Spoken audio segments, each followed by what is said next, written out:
बिस्मिल्लाहिर्रहमानिर्रहीम। अस्सलाम वालेकुम दोस्तों, मैं हूं शेख अदनान और आप देख रहे हैं मेरा यूट्यूब चैनल जिसका नाम है उर्दू मास्टर स्टोरी। याजूज मजूज किस जगह से निकलेंगे और कौन सी झील का सारा पानी पी जाएंगे, क़यामत की अहम निशानियां जानेंगे इस वीडियो में। याजूज मजूज एक ऐसी कौम है जो अल्लाह की सख्त नाफरमान है और आबादी में बहुत ज्यादा है। इन्हें सिकंदर जुल्करनैन ने अल्लाह के हुक्म से एक दीवार के पीछे कैद कर दिया था। इनके बारे में कहा जाता है कि ये हजरत आदम अलैहिस्सलाम के तीसरे बेटे यासफ की औलाद हैं, जिन्होंने जमीन पर बहुत ज्यादा फसाद बर्पा किया हुआ था। याजूज मजूज दो अलग कबीले हैं जिनके जुल्म से लोग तंग आए हुए थे, जिसके बाद हजरत जुल्करनैन ने उनके आगे दीवार बनाई थी, जिसे सद्दे सिकंदरी या सद्दे जुल्करनैन के नाम से याद किया जाता है। कुरान पाक में इस दीवार की तमीर का जिक्र सूरह काफ में किया गया है। अल्लाह तबारक व तआला ने इरशाद फरमाया, और आपसे जुल्करनैन का हाल पूछते हैं, कह दो कि अब मैं तुम्हें इसका हाल सुनाता हूं। हमने उसे जमीन में हुक्मरानी दी थी और उसे हर तरह का साजो सामान दिया था, तो उसने एक साजो सामान तैयार किया, यहां तक कि जब सूरज डूबने की जगह पहुंचा तो उसे एक गर्म चश्मे में डूबता हुआ पाया और वहां एक कौम भी पाई। हमने कहा, ए जुल्करनैन, या इन्हें सजा दे या इनसे नेक सलूक कर। कहा, जो इनमें जालिम है उसे तो हम सजा ही देंगे, फिर वो अपने रब के यहां लुटाया जाएगा, फिर वो इससे और भी सख्त सजा देगा, और जो कोई ईमान लाएगा और नेकी करेगा तो उसे नेक बदला मिलेगा, और हम भी अपने मुआमले में उसे आसान ही हुक्म देंगे। फिर उसने एक साजो सामान तैयार किया, यहां तक कि जब सूरज निकलने की जगह पहुंचा तो उसने सूरज को एक ऐसी कौम पर निकलते हुए पाया कि जिसके लिए हमने सूरज के इधर कोई आड़ नहीं रखी थी। इसी तरह ही है और इसके हाल की पूरी खबर हमारे ही पास है। फिर उसने एक साजो सामान तैयार किया, यहां तक कि जब दो पहाड़ों के दरमियान पहुंचा, इन दोनों से इस तरह एक ऐसी कौम को देखा जो बात नहीं समझ सकती थी। उन्होंने कहा, ए जुल्करनैन, बेशक याजूज मजूज इस मुल्क में फसाद करने वाले हैं, फिर क्या हम आपके लिए कुछ मखसूल मुकर्रर कर दें, इस शर्त पे कि आप हमारे और इनके दरमियान एक दीवार बना दें। कहा, जो मेरे रब ने कुदरत दी है काफी है, सो ताकत से मेरी मदद करो कि मैं तुम्हारे और इनके दरमियान एक मजबूत दीवार बना दूं।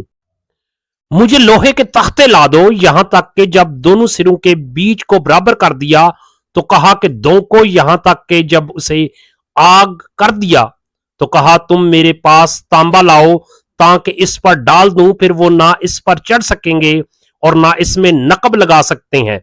कहा, यह मेरे रब की रहमत है, फिर जब मेरे रब का वादा आएगा तो उसे रेजा रेजा कर देगा, और मेरे रब का वादा सच्चा है, और हम छोड़ देंगे बाज उनके, इस दिन बाज में घुसेंगे और सूर फूंका जाएगा, फिर हम उन सब को जमा करेंगे। इसी तरह एक और जगह भी अल्लाह तबारक व तआला ने याजूज मजूज का जिक्र करते हुए फरमाया, सूरतुल अंबिया में इरशाद रुबानी है, यहां तक कि जब याजूज मजूज खोल दिए जाएंगे और वो हर बुलंदी से दौड़ते हुए उतरेंगे। मुहद्दिसीन मुफस्सिरीन में याजूज मजूज की कौम और जुल्करनैन की दीवार के हवाले से बहुत से इख्तलाफात पाए जाते हैं। अब तक 5 ऐसी दीवारें सामने आ चुकी हैं जिनके बारे में क्यास लगाया जाता है कि इनके पीछे याजूज मजूज को कैद किया गया था। इनमें से एक दीवारें चीन भी है, लेकिन ये आम मसाले से बनाई हुई है। यमन में दीवारें मारब के बारे में भी सद्दे जुल्करनैन होने का गुमान किया जाता है, लेकिन ये सैलाब रोकने के लिए बनाई गई थी। कफकार में दरियाए हिजर और बहराए असवद के दरमियान दीवार की तरह का पहाड़ी सिलसिला शुमाल और जनूब को अलग करता है। यहां एक लोहे की दीवार भी नजर आती है, जिसके बारे में लोग क्यास करते हैं कि यही जुल्करनैन की दीवार है। याजूज मजूज हजरत जुल्करनैन की बनाई गई दीवार के पीछे कैद हैं। जब कुर्बे क़यामत के वक्त जाहिर होंगे और जमीन पर खूब फितना फैलाएंगे। बाज रवायात में आता है कि याजूज मजूज इस दीवार को गिराने की कोशिश करते हैं, लेकिन नाकाम हो जाते हैं। जब अल्लाह की रजा होगी तो दीवार की खुदाई करने वालों में से एक कहेगा, कल हम इंशाअल्लाह इसको तोड़ देंगे। इंशाअल्लाह कहने से अगले रोज ये दीवार टूट जाएगी, याजूज मजूज जमीन पर फैलते चले जाएंगे। जहां से गुजरेंगे तबाही फैलाएंगे, महलूक खुदा को अपने शर व फसाद का निशाना बनाएंगे। इनका एक ग्रोह जब भागता हुआ झील तिब्रिया से गुजरेगा तो सही मुस्लिम के मुताबिक वो सारा पानी पी जाएंगे। जब आखिरी ग्रोह वहां पहुंचेगा तो कहेगा कभी यहां पानी हुआ करता था। बहर तिब्रिया इसराइल में ताजा पानी की सबसे बड़ी झील है। इसका जिक्र तुरात अंजील में भी आया है। हजरत ईसा अलैहिस्सलाम ने जिंदगी का बड़ा हिस्सा इसी झील के साहल पर गुजारा। यहां से कत्लो गारत करते हुए याजूज मजूज बैतुल मुकद्दस तक पहुंचेंगे और ऐलान कर देंगे कि जमीन पर हमारा कब्जा हो चुका है, अब हम आसमानों पर भी कब्जा करेंगे और आसमान की तरफ तीर फेंकेंगे जो खून आलूदा वापस आएंगे। कोई इनका मुकाबला न कर पाएगा। रवायात में आता है कि याजूज मजूज की जानब से आसमान की जानब से फेंके गए तीरों पर अल्लाह ताला की तरफ से खून आन लगेगा और वो समझेंगे कि उन्होंने आसमान को भी फतह कर लिया है। उनका ज़हूर हजरत ईसा अलैहिस्सलाम के नज़ूल के बाद होगा। याजूज मजूज के फितने के वक़्त हजरत ईसा अलैहिस्सलाम को हुक्म होगा कि वो मुसलमानों को लेकर कुवे तूर पर चले जाएं। जब तूर पहाड़ पर गजा की किल्लत पैदा हो जाएगी, हजरत ईसा अलैहिस्सलाम याजूज मजूज के लिए बद्दुआ करेंगे, जिसके नतीजे में इनके कानों और गर्दनों में कीड़े पैदा होंगे, जिनकी वजह से ये हलाक होना शुरू हो जाएंगे। मुसलमान जब तूर पहाड़ से नीचे उतरेंगे तो हर जगह याजूज मजूज की लाशें होंगी और इनसे तफन उठ रहा होगा। हजरत ईसा अलैहिस्सलाम अल्लाह से दुआ करेंगे, जिसके बाद खास किस्म के परिंदे इनकी लाशों को उठाकर जहां अल्लाह चाहेगा वहां ले जाएंगे।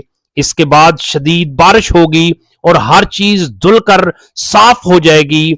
याजूज मजूज के बारे में मुख्तलिफ रवायात में आता है कि ये 9 हिस्से हैं और इंसान और जिन्नात एक हिस्सा आबादी है। जहन्नम में भी हर 10 में से 9 का तल्लक याजूज मजूज से होगा। इनकी जिस्मानी साहत के बारे में मुख्तलिफ रवायात बयान की जाती हैं। एक रवायत में आता है कि याजूज मजूज के लोग कई किस्म के हैं। बाज शमशाद की तरह लंबे, बाज तूलो अर्ज दोनों में 4-4 हाथ, बाज इतने बड़े कान रखते हैं कि एक को बिछाते हैं और दूसरे को ओढ़ लेते हैं। एक और रवायत में आता है कि याजूज मजूज के लोग एक एक बालशत के बराबर हैं, बहुत लंबे हैं। इनमें से वो जो 3 बालशत के हैं, इब्ने कसीर के मुताबिक याजूज मजूज इंसानों की 2 कौमें हैं। हमारी दुआ है कि अल्लाह ताला हमें हर किस्म के फितने से महफूज रखे। मेरे प्यारे दोस्तों, वीडियो अच्छी लगे तो वीडियो को लाइक और शेयर जरूर करना और मेरे चैनल को सब्सक्राइब करना। अल्लाह हाफिज।